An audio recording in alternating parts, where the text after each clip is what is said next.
Anyway, let's get to that series. Okay. Houston versus San Antonio. Interesting. Now, a Yeah, lot of yeah. people was writing off San Antonio after game one. And I was trying to tell people, relax, man. This Greg Popovich. Yeah. Anything you should know about Greg, if there's one thing you should know about Greg Popovich, if his team is down by 10, he'll let them get blown out. Yeah. He'll start sitting starters. He'll just sit back and relax. Yeah. But game two, you're not going to beat Popovich. And that's what happened, man. He's the master of adjustments. He's the greatest coach in the NBA right now. Yeah. And he's been that way for the last couple of years.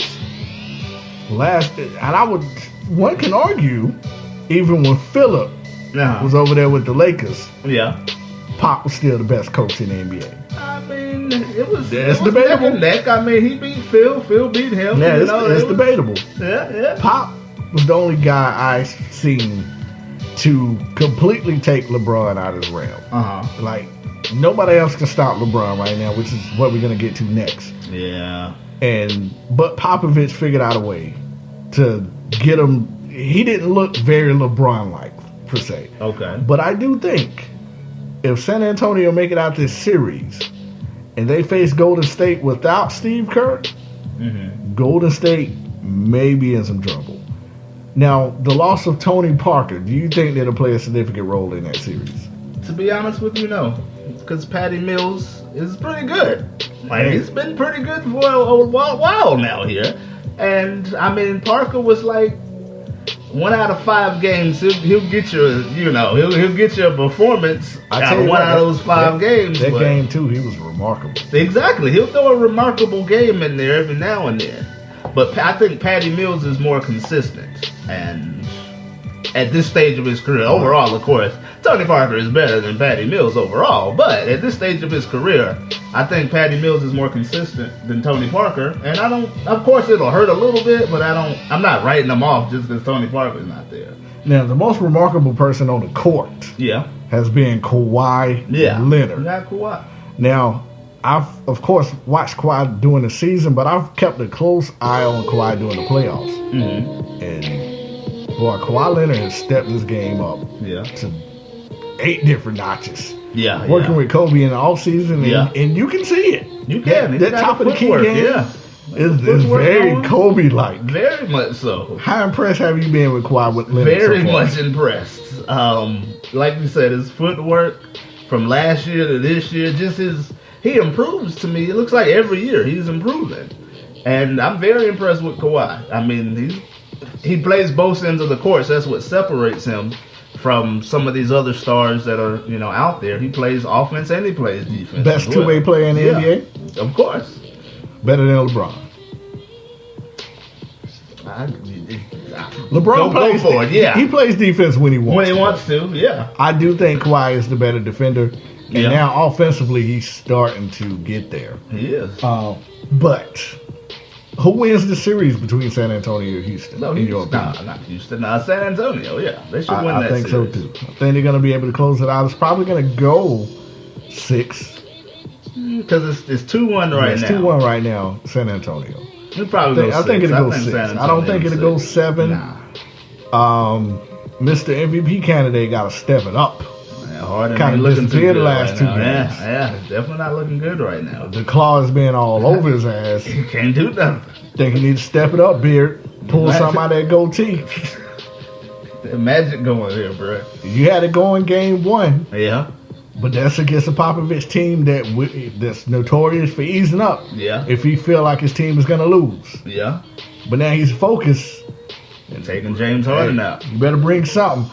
But, man, let's get to the most disappointing matchup in the NBA playoffs so far, which is officially over. Thank you. Thank you, God.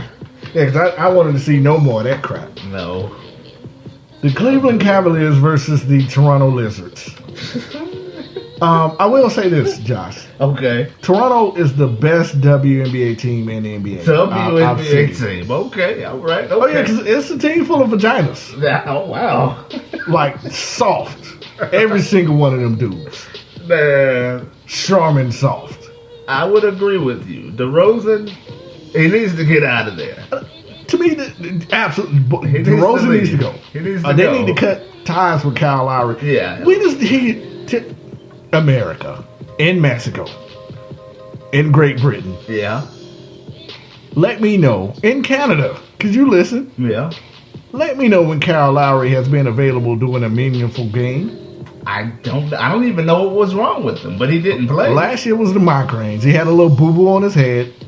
Wanted to go back to the locker room and regroup. Yeah. I'm trying not to get tougher. They gotta get tougher. He went to the locker room, Josh, to regroup. What athlete stops competing and say, "Hey, wait a minute, I need to regroup"?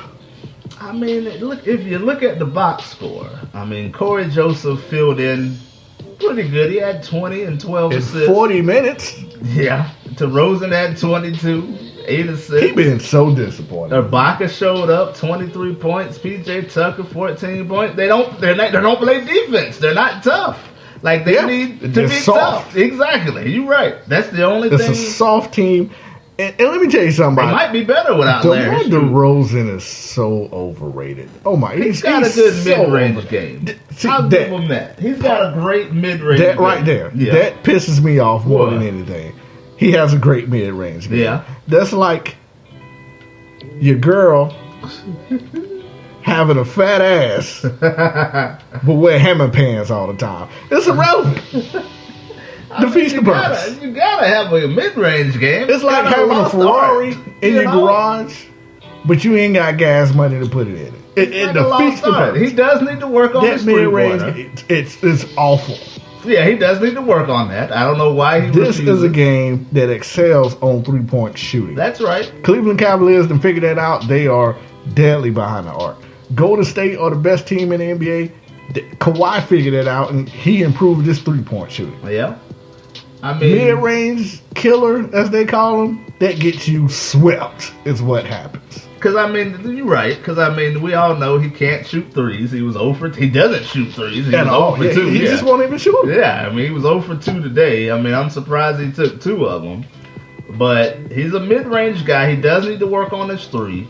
Or maybe they need to surround him with. That's what I was about to say. Like, if he's not going to be a three-point shooter, you need to have everyone else in the starting lineup be a sniper. All I'm saying is, my max guy at the shooting guard position, you got to. What is he getting? 180? Something stupid like that. Oh, you need to be a 3-point shooter. Yeah. If I'm paying you $180 million, all them little 2-point mid-range buckets ain't gonna cut it. Get your ass behind the arc and shoot a 3. He's got good footwork, man. If he can master that 3 or be respectable behind the line, he'll be softest. Good. They are quotes like this, like from Kyle Lowry, the softest dude on the team. They have LeBron James, and nobody's closing the gap on him. Like, what? Why do people think, this is kind of off topic, but why do people think LeBron James is like 22 years old? He's in his 14th season. He's 32 years old. He has 2 years left. Maybe, if that, before Kawhi is taking his lunch and dominating him every night. He's got 2 years. Like, why do you think LeBron's 23 years old? Why do you think he's going to get 4 or 5 more championships? When have you seen a 37-year-old raise an NBA title in your life other than Tim Duncan? But he wasn't even the man at that time. He was just there. I mean, he wasn't there, but I mean, he was like the 4th best player, 5th best player on the team. Oh, preach to him, guys. Why do you guys think LeBron's in his first season, his 10th season in the league? 14 years. That's a long time. Kobe started breaking down 33, 34. I was there. I saw it. So, there's no gap to be... The gap is closing because he's getting older. But I don't know why people think he's just a young 22-year-old LeBron out there. Nah, he's got 2 years left. If that. And then ESPN... I don't think the LeBron Sexuals are going to like this, Josh. Well, they're not going to have to like it because he's not forever. He's not a immortal. Like, he's going to... They're going to come after you. Let them come after me. And I'll say this. LeBron's a great player. He's a top 15 player of all time. Where top we going? 15. Where are we going on this? We're going into just LeBron. It's in general. He's a top 15 player of all time. Ooh, but top 15, not even top 10? I mean, maybe. I give him top 10. All right, top 10, 12, somewhere around there. But you, like, they shove him down your throat and they're making him, like, okay, let's say not Charles Barkley, let's say Akeem Olajuwon. He's a great, great player. Let's say they were making Akeem Olajuwon the second best player of all time. Would you believe that? Would you buy that? I couldn't. I cannot. Same thing with LeBron. He's a great player. He's a top 10 player. But he's not the second greatest player of all time with 4 finals. Like, you've lost more than you've won. How are you the second greatest player of all time when your finals... according to the LeBron sexual. Okay. And this is the argument. Okay. He did it. I got to get my LeBron sexual. He was by himself. Okay, let's see it. But he owns every statistical record there is. He owns all the records, Josh. Speaking of records, did you see... LeBron is the greatest first-round player of all. Who gives a damn if LeBron is the greatest first-round player? Like, they would get, like, does he have a trophy because he's won 12 first-round games in a row? Who cares? No one cares. Only one cares about first-round games is Chris Paul that can't get out the first round with his bum ass over there in the Clippers. Paul's on the LeBron. If Chris Paul, if you stay in the L.A., you're a loser. Get out. And you know what? He's going to stay. He's going to stay. He's I a loser. don't think he's going absolutely anywhere. A lot of people, and I killed Carmelo. And Carmelo Anthony, you lucky mother. At least Melo been to a conference finals. You so lucky I had school because that podcast. And it's coming. I'm killing all New York Knicks fans, including Carmelo Anthony. Why? This is off subject.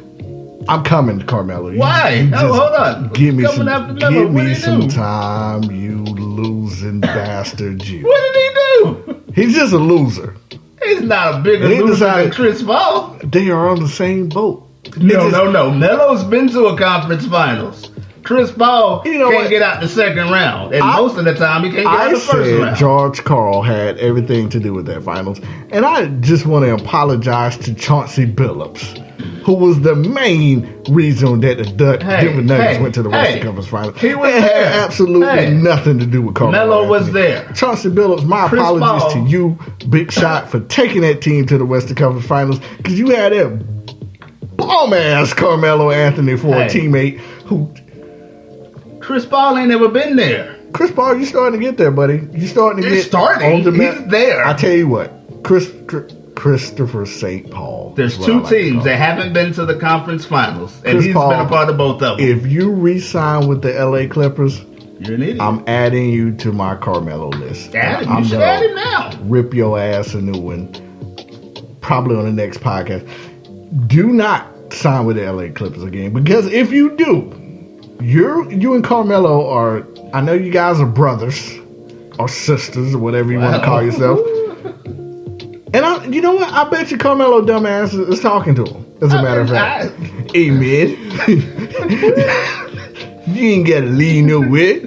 Just saying with you as a team, man. Stay in LA, son. You see what I did in New York, people? Because you know, I'm from New York, man. That was Baltimore. And what I told Phil, son, I said, Phil, I don't care about competing, B.